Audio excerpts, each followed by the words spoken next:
Alors tu cherches à récupérer de la data pour te créer un annuaire, alimenter ton site web, générer des leads ou autre. L'API Google Place, elle est idéale pour ça.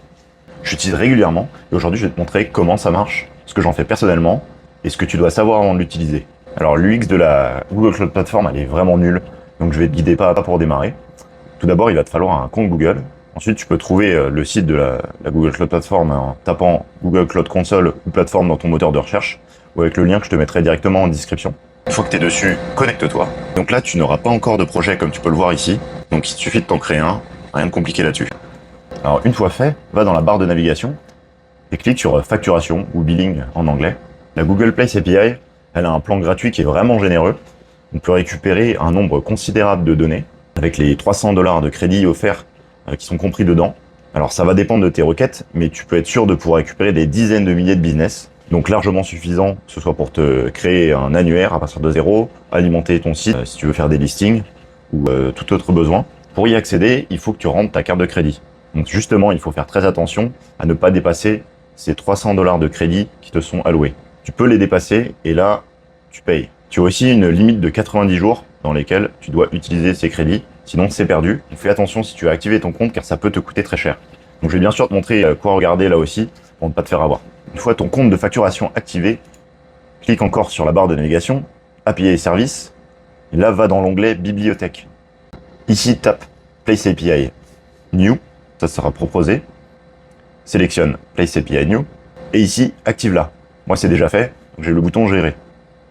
Une fois que tu l'auras activé, tu peux la désactiver et tu peux gérer sur cette même page toutes les API de la Google Maps Platform.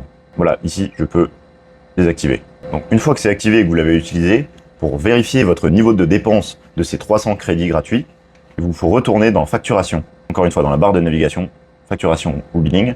Et ici, vous pourrez voir vos crédits. Donc moi, c'est en Hong Kong dollars, donc ça donne 2300. Et là, en l'occurrence, il me reste 630 de crédits à utiliser. Et j'ai 18 jours encore pour les utiliser. Sinon, ce sera perdu. Donc là, vous pouvez voir le détail. Je ne vais pas rentrer dedans. Vous avez tout un tableau de rapport. Et voilà, l'essentiel est là, sur ces crédits d'essai gratuits. Donc j'espère que je vous ai pas perdu. C'est un vrai bordel pour naviguer sur cette plateforme. Ça met un peu de temps pour s'y habituer. Mais après, voilà, on se connaît les boutons principaux et on s'y retrouve. Donc maintenant, on va aller voir la documentation. On retourne dans API et services. Vous pouvez soit y accéder par la bibliothèque, soit vous pouvez aussi voir Place API New par ici. Soit vous rentrez directement dessus, soit vous pouvez aussi y accéder en tapant sur guide. Si vous retournez dans bibliothèque et que vous tapez encore Place API New, vous aurez aussi accès à la documentation directement ici. Voilà, ça vous amène au même endroit. Donc on va voir ce qu'on peut y faire. Il y a plusieurs endpoints, mais le plus intéressant, c'est le text search, je pense, pour récupérer des données, la majorité des informations sur un business. Tu as tout de même le place detail qui te permet, en rentrant l'ID d'un business en particulier, de récupérer un peu plus d'informations sur lui, mais tu as déjà vraiment de quoi faire avec le text search, les résultats. On verra ça après dans un morceau de code que je vais te présenter. Tu peux aussi récupérer les photos, là aussi à partir des ID des photos que tu vas récupérer dans le text search. L'ID d'ailleurs du place detail est récupéré dans le text search, si j'ai oublié de le mentionner. Les business listés dans leur base de données de la Google Maps Platform sont en fait ceux qui ont créé un Google My Business. Autrement dit, ceux que tu peux trouver sur Google Maps en faisant une recherche tout simplement. Donc ce endpoint de text search permet de te faire une requête à partir d'une phrase, comme tu pourrais taper dans Google, Google Maps et par exemple chercher une niche précise. Donc là, par exemple, Spicy Vegetarian Food in Sydney, en Australie. Voilà, tu peux taper tout autre besoin, dentiste à Monaco, parking public à Paris, etc. Tu peux aussi rajouter de nombreuses conditions, ce qui est vraiment pratique quand tu veux réduire tes recherches et obtenir uniquement les business dont tu as vraiment besoin. Pour en regarder quelques-unes, il faut descendre un petit peu dans les paramètres facultatifs. Par exemple, le language code. Si tu mets, on verra le code après, mais si tu mets EN entre guillemets, tu peux récupérer uniquement ceux dans la langue précisée. Alors attention tout de même, ça m'est arrivé de récupérer des business avec leur nom uniquement en chinois ou en coréen quand je voulais lister des business là-bas, malgré le fait d'avoir rentré le EN dans la langue. Donc ça peut être quand même assez pratique si vous cherchez, si vous faites un site multilingue, il faut chercher des business uniquement dans cette langue en particulier. Ensuite, il y a le minimum rating, ou min trouvé ici, ça vous donne en fait la note, les Google Reviews, la note qui a été attribuée, et là aussi qu'on peut voir sur Google Maps, Pour mes annuaires, par exemple, je récupère uniquement les business avec plus de 3 étoiles, car souvent, quand c'est moins de 3 étoiles, soit le business a été fermé mais pas mis à jour, ou alors ça peut vraiment être de mauvaise qualité, et là j'ai pas trop envie de l'afficher sur mon site web. Donc tu peux aussi préciser les catégories, c'est dans le Included Type, et donc là par exemple on peut voir bar, pharmacie, par exemple gas station pour une station essence, ça te donne le type de lieu.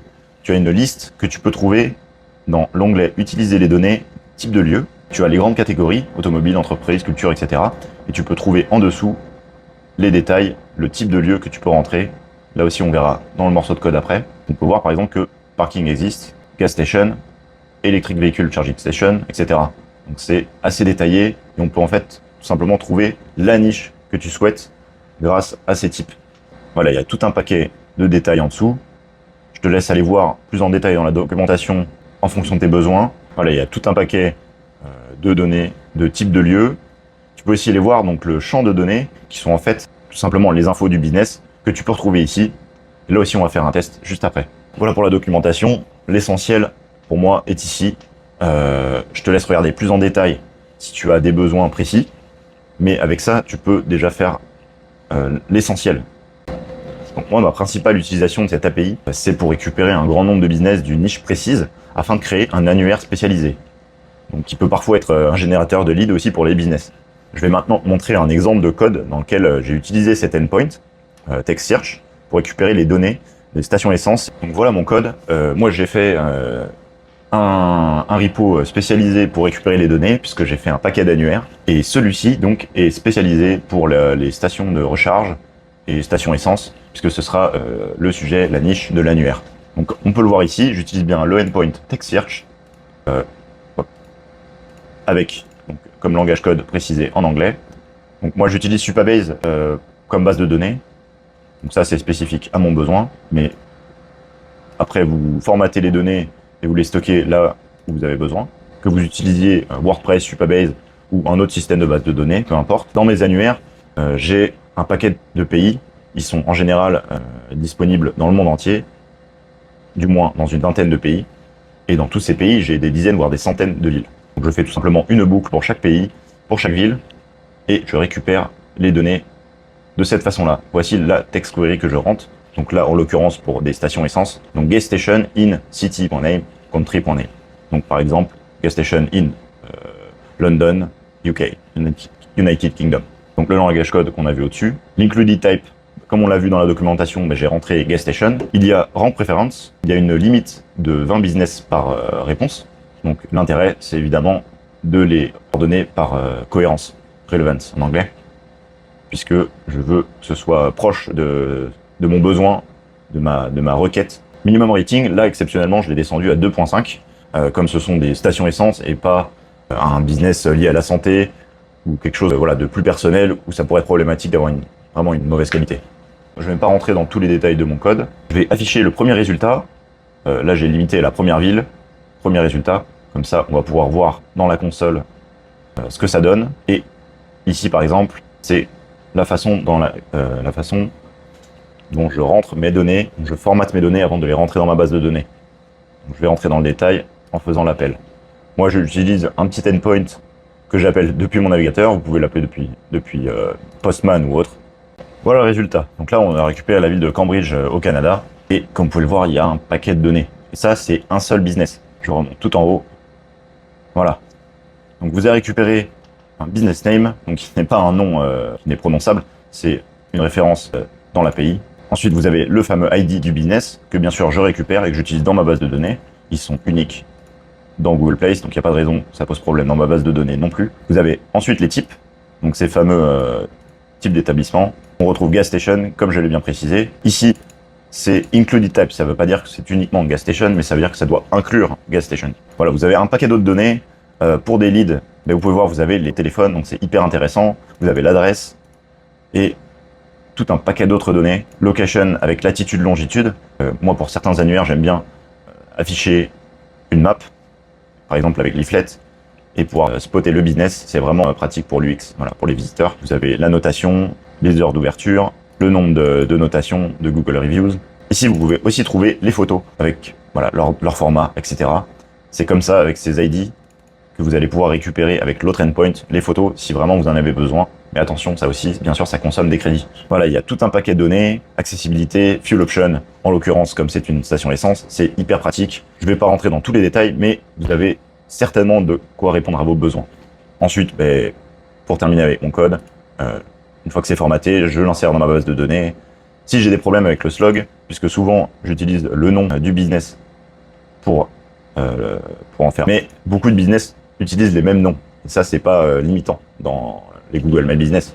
Donc c'est à moi, bien sûr, de faire attention. Donc en l'occurrence, si j'ai un problème, je rajoute le nom de la ville. Et si c'est déjà rajouté dans la même ville, il y en a plein qui ont le même nom, je mets le nombre d'essais, donc 1, 2, 3, etc. Voilà. Comme ça, j'ai pas de souci avec les slogs. Et je peux créer plusieurs pages de business, puisque ils auront le même nom, mais ce seront pas les mêmes données ensuite. Donc voilà pour ça. Moi, je pense que cette API, elle est vraiment pratique afin de créer un annuaire, un listing de business, récupérer des leads d'une niche en particulier ou tout autre besoin. Et une fois maîtrisée, en fait, elle est très simple d'utilisation. Vous avez vu, il y a juste quelques inputs à préciser pour filtrer. Et après, c'est très simple. Il faut juste formater ces données. Alors encore une fois, faites vraiment attention à la limite du plan gratuit. Moi, je me suis déjà fait avoir une fois. Heureusement, c'était que une dizaine d'euros.